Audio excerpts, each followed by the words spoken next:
De ce petit coup de gueule, ma frère. On est dans la sauce en ce moment, c'est un truc de ouf. Il y a un appel au boycott de tous les produits français à l'étranger. Et bizarrement que dans des pays...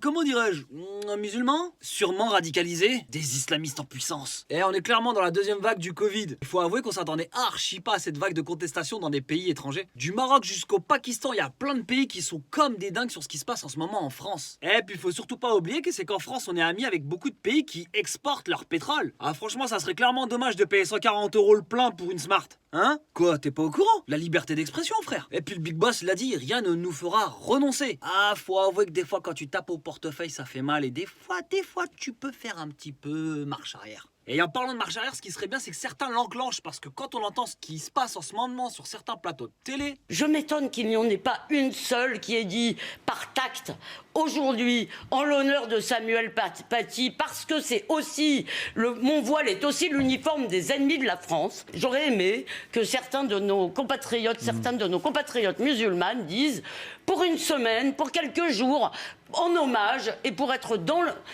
Voilà, par tact, par discrétion, je l'enlève, voilà. Non mais jette-toi en l'air, il est où le rapport? Mais franchement, comment vous pouvez laisser passer des gens comme ça? Zemmour, il a clairement du souci à se faire parce que purée, ça pousse derrière. Hein. La vérité, pour rendre hommage, ça serait super bien que certains se taisent pendant quelques jours, voire une semaine.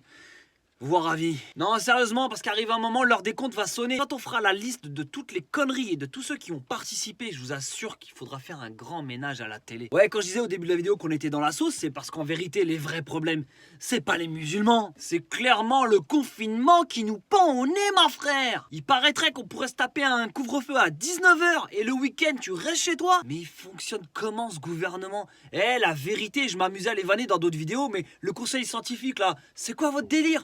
Genre le Covid, il est intelligent. Il prend pas les transports en commun. Parce qu'il sait très bien que le métro, c'est un bordel. Heure de pointe, problème technique, pollution. Non, ce Covid est très fort. Il sort après 19 h. Et maintenant, le week-end. Clairement, le virus le plus intelligent que je connaisse. Ah, franchement, là... je sais pas vous, mais moi, je trouve ça trop chelou. J'ai l'impression que les journalistes connaissent les infos avant même qu'elles soient diffusées par le gouvernement.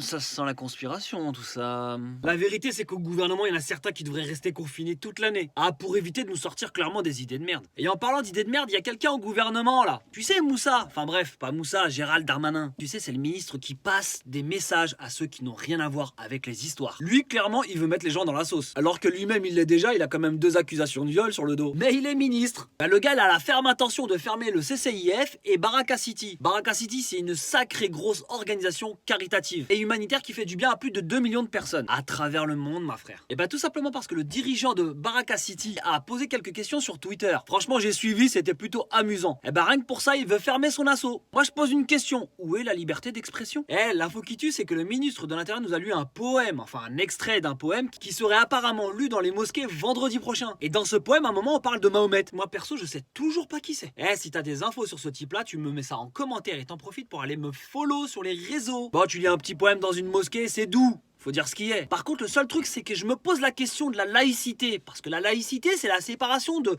la religion et de l'État. Là, j'ai l'impression que le gouvernement s'ingère dans les affaires religieuses. Ça sous-entend qu'ils l'ont bel et bien enterré, la laïcité. En vérité, en 2020, pour certains, c'est la liberté d'expression et la liberté d'opinion qui sont boycottées depuis des années. Et le pire dans tout ça, c'est que tout ce bordel-là, c'est juste avant les élections présidentielles. Mais moi, je connais déjà le résultat. En fait, l'extrême droite, elle a quasiment gagné. Elle est clairement aux portes du pouvoir. Pour ceux qui veulent que l'extrême droite prenne les rênes du pays, vous avez vu ce que ça donne. Et c'est clairement une ambiance de merde. Bon, ma frère, en attendant la perquise à cause de mes vidéos, je te passe le...